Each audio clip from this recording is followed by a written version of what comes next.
Hello students, इस video में आपको झारखंड बोर्ड क्लास 11 के मॉडल क्वेश्चन पेपर इकोनॉमिक्स का सारा सॉल्यूशन बताया जाएगा। वीडियो को लास्ट तक जरूर देखें, आपके लिए बहुत हेल्पफुल है। आपका एग्जाम भी इसी पैटर्न में होने वाला है, जिसमें 40 क्वेश्चन आएगा ऑब्जेक्टिव, और हर एक क्वेश्चन एक मार्क्स का रहेगा। यहाँ पर सारा इंस्ट्रक्शन लिखा हुआ है, जिसमें कोई भी नेगेटिव मार्किंग नहीं होता है। देखिए पहला क्वेश्चन क्या है। निम्नलिखित में से प्रश्नावली की एक विशेषता कौन सी है। क्वेश्चनरी का एक विशेषता बताना है, एक कैरेक्टरिस्टिक बताना है। तो क्वेश्चन में क्या होना चाहिए, क्वेश्चन कैसा होना चाहिए। तो प्रश्न में उत्तर का संकेत नहीं मिलना चाहिए, इसका ऑप्शन बी सही हो जाएगा। 2 में है सांख्यिकी का जनक किसे कहा जाता है। तो 2 का आपका सी सही हो जाएगा। एल्फ्रेड मार्शल को कहा जाता है सांख्यिकी का जनक, स्टैटिस्टिक्स का जनक। 3 में अर्थशास्त्र जीवन के कारोबार के संदर्भ में मनुष्य का अध्ययन है। यह कथन किस अर्थशास्त्री का है। 3 का आपका सी सही हो जाएगा, ये एल्फ्रेड मार्शल का कथन है। नेक्स्ट क्वेश्चन है, मुक्तोत्तर प्रश्न के संबंध में कौन सा कथन सत्य है। ओपन एंडेड क्वेश्चन जो होता है उससे रिलेटेड कौन सा कथन इसमें से राइट है, ट्रू है। तो 4 का आपका डी हो जाएगा, स्कोर करना कठिन होता है, ऑप्शन डी। 5 में है प्रास का क्या अर्थ है। रेंज प्रास को बोलते हैं, उसका क्या अर्थ है। तो 5 का आपका ऑप्शन सी सही होगा। अधिकतम और न्यूनतम प्रेक्षणों के बीच का औसत, दोनों के बीच का एवरेज। 6 में है लिंग के आधार पर भारतीय जनसंख्या को पुरुष एवं महिला 2 वर्गों में विभाजित करना निम्न में से किस वर्गीकरण का उदाहरण है। ये कौन सा वर्गीकरण है, ये पूछा जा रहा है। तो ये क्रोनोलॉजिकल कालिक वर्गीकरण है। नेक्स्ट है, किसी सारिणी में पंक्ति शीर्षक को क्या कहा जाता है। पंक्ति शीर्षक को क्या कहा जाता है, स्तंभ शीर्षक कहा जाता है, कंटेंट्स ऑफ कॉलम कहा जाता है। 8 में है आयत चित्र किस प्रकार के चर के लिए बनाए जाते हैं। चर का मतलब वेरिएबल होता है। आयत चित्र जो है, हिस्टोग्राम जो है, वो किस प्रकार के वेरिएबल के लिए बनाया जाता है। तो 8 का आपका ए सही हो जाएगा, वो संतत चर के लिए, कंटिन्यूअस चर के लिए बनाया जाता है। नेक्स्ट है, सभी प्रेक्षणों के मूल्यों के योग को प्रेक्षणों की संख्या से भाग देने पर प्राप्त भागफल को क्या कहते हैं। तो सभी प्रेक्षणों को जब हम लोग मूल्यों के योग के प्रेक्षणों की संख्या से भाग देते हैं तो उसके भागफल को हम लोग क्या बोलते हैं, गुणोत्तर माध्य बोलते हैं, ज्योमेट्रिक मीन बोलते हैं। इसको शॉर्ट फॉर्म में जीएम भी बोला जाता है।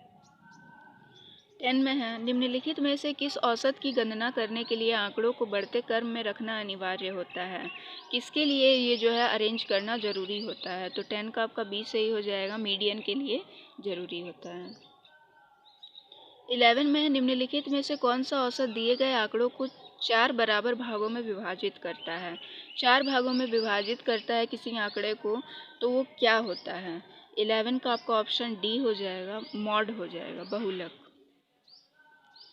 12 में है मानक विचलन के सापेक्ष माप को क्या कहते हैं। मानक विचलन के सापेक्ष माप को क्या कहा जाता है। तो इसको कहा जाता है कोफिशिएंट ऑफ रेंज, ह्रास गुणांक कहा जाता है। इसका ऑप्शन ए सही हो जाएगा। नेक्स्ट है, निम्नलिखित में से किस माप की गणना में प्रेक्षणों के औसत से विचलनों के निरपेक्ष मान को लिया जाता है। तो 13 का ए हो जाएगा, रेंज, ऑप्शन ए। 14 में है यदि किसी आंकड़े का मानक विचलन 16 तथा समांतर माध्य 50 है तो विचरण गुणांक का मान क्या होगा। विचरण गुणांक का मान पूछा गया है, तो विचरण गुणांक का फॉर्मूला क्या होता है। मानक विचलन बट्टा समांतर मध्य इंटू 100, ये इसका फॉर्मूला होता है। यहाँ पे हम लोगों को पुट करना है। यहाँ पे मानक विचलन दिया हुआ है 16, तो 16/50 इंटू 100। इसको जब कैलकुलेट करेंगे तो 50 से 100 2 बार में कट जाएगा और 16 इंटू 2 32 हो जाएगा। तो इसका 32% सही आंसर होगा। इसका डी ऑप्शन करेक्ट होगा, 32।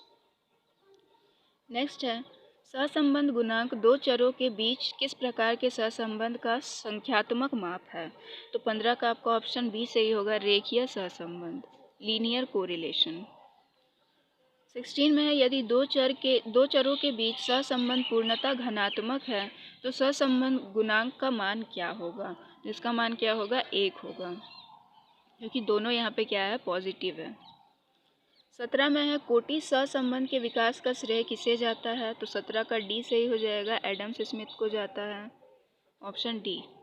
18 में है, निम्न में से कौन सा सूचकांक खुदरा कीमतों में औसत परिवर्तन को मापता है? 18 का आपका ऑप्शन नंबर बी सही हो जाएगा, थोक कीमत सूचकांक होलसेल प्राइस इंडेक्स को मापता है। नेक्स्ट क्वेश्चन 19 में है, लेस्पेयर का कीमत सूचकांक में किसे भार के रूप में प्रयुक्त किया जाता है? तो 19 का आपका ऑप्शन सी सही होगा, आधार अवधि की कीमत, price of base year. Next है, मदों के सापेक्षिक महत्व को बताने वाले सूचकांक को क्या कहा जाता है? तो 20 का आपका ए सही होगा, सरल समूहित सूचकांक, सिंपल एग्रीगेटिव इंडेक्स। 21 में है, अर्थव्यवस्था का प्राथमिक क्षेत्र किससे संबंधित है? अर्थव्यवस्था का प्राथमिक क्षेत्र किससे संबंधित होता है? सर्विस से, सेवा से। इसका ऑप्शन सी सही होगा। योजना आयोग का गठन किस वर्ष किया गया था? ये इंपॉर्टेंट क्वेश्चन है, इसको आप लोग याद रखिएगा। 22 का आपका ऑप्शन बी सही हो जाएगा, 1938। योजना आयोग का जो गठन था वो 1938 में किया गया था। 23 में है, भारत की अंतिम पंचवर्षीय योजना कौन सी है? अंतिम कौन सी योजना है? तो 23 का ऑप्शन ए सही होगा, 10वीं, ऑप्शन ए। नेक्स्ट, भारत में नई आर्थिक नीति की शुरुआत किस वर्ष की गई थी? तो ये कब की गई थी? 1991 में की गई थी, इसका ऑप्शन सी सही होगा। नेक्स्ट है, विनिवेश का उद्देश्य क्या है? 25 का आपका ऑप्शन ए सही हो जाएगा, वित्तीय अनुशासन को बढ़ाना। 26 में विश्व व्यापार संगठन WTO की स्थापना किस वर्ष की गई थी? 26 का आपका ऑप्शन बी सही होगा, 1995 में की गई थी, 1995 में की गई थी। 27 में ग्रामीण जनता की आजीविका का मुख्य आधार क्या है? ग्रामीण जनता की आजीविका का मुख्य आधार क्या होता है? ये एग्रीकल्चर होता है, कृषि होता है, ऑप्शन ए सही हो जाएगा इसका। 28 में निम्न में से कौन सा देश कपास का सबसे बड़ा उत्पादक देश है? तो कपास का सबसे बड़ा उत्पादक देश श्रीलंका है, इसका ऑप्शन नंबर बी सही हो जाएगा, श्रीलंका। 29 में है, महात्मा गांधी राष्ट्रीय ग्रामीण रोजगार गारंटी अधिनियम किस वर्ष पारित हुआ था? तो ये 2005 में पारित हुआ था, इसका ऑप्शन बी सही हो जाएगा। नेक्स्ट है, निम्न में से कौन सा मानव पूंजी नहीं है? तो मानव पूंजी इसमें से कंप्यूटर नहीं है, इसका ऑप्शन बी सही होगा। नेक्स्ट है, मानव विकास है। मानव विकास क्या है? एक साधन है, एक मीन है, इसका ऑप्शन ए सही होगा। नेक्स्ट है, ज्ञान आधारित अर्थव्यवस्था के रूप में भारत के रूपांतरित होने के लिए निम्न में से कौन सा कारक उत्तरदायी है? तो इसमें कौन सा कारक उत्तरदायी है? इसका आपका ऑप्शन ए सही होगा, परिवहन का विकास, डेवलपमेंट ऑफ ट्रांसपोर्टेशन। नेक्स्ट है, आधारिक संरचना के अंतर्गत आता है। आधारिक संरचना के अंतर्गत इसमें से क्या आता है? तो सड़कों का निर्माण आता है, इसका ऑप्शन सी सही होगा। 34 में है, क्षेत्रीय ग्रामीण बैंक की स्थापना किस वर्ष हुई? तो 34 का आपका ऑप्शन डी सही होगा, 1990 में। ये जो ईयर वाले क्वेश्चन है उसको आप नोट डाउन करके रख लें ताकि आपको याद करने में दिक्कत ना हो। 35 में है, ग्रामीण श्रम बल का अनुपात शहरी श्रम बल की तुलना में डैश है। कितना है? ज़्यादा है, कम है, बराबर है, या इनमें से कोई नहीं है? तो 35 का सी हो जाएगा, बराबर है, ऑप्शन नंबर सी। नेक्स्ट है, ईंट निर्माण कार्य में कार्यरत व्यक्ति को रोजगार को डैश कहा जाता है। ईंट निर्माण के कार्य में जो कार्यरत व्यक्ति रहता है उसके रोजगार को क्या कहा जाएगा? तो 36 का सी हो जाएगा, दिहाड़ी मजदूर, वेज लेबरर। 37 में है, इनमें से कौन ऊर्जा का गैर परंपरागत स्रोत है? इनमें से ऊर्जा का कौन सा नॉन कन्वेंशनल सोर्स है? 37 का बी हो जाएगा, पन बिजली, हाइड्रो इलेक्ट्रिसिटी। 38 में है, इनमें से कौन स्वास्थ्य के निर्धारण का सूचक है? तो स्वास्थ्य के निर्धारण का सूचक इनमें से कौन सा है? इसका ऑप्शन डी हो जाएगा सही आपका, इनमें से कोई नहीं, क्योंकि यहाँ पे स्वास्थ्य के बारे में कहीं पर नहीं बताया गया है। यहाँ पे शिशु मृत्यु दर बताया गया, यहाँ पे नामांकन दर बताया गया, यहाँ पे साक्षरता दर बताया गया, यहाँ से स्वास्थ्य कहीं पे नहीं दिया हुआ है। 39 में जैविक खाद को खेती के लिए सबसे उपयुक्त क्यों माना जाता है? तो 39 का डी हो जाएगा, क्योंकि ये कम लगता है, क्योंकि इसका जो क्वांटिटी होता है बहुत कम यूज़ होता है। 40 में देखिए, सार्क का गठन कब हुआ? ये इंपॉर्टेंट क्वेश्चन है। 40 का आपका ए सही होगा, 8 दिसंबर 1985, याद रखिएगा सार्क का गठन कब हुआ था, 8 दिसंबर 1985 में हुआ था। ये आपका लास्ट क्वेश्चन था।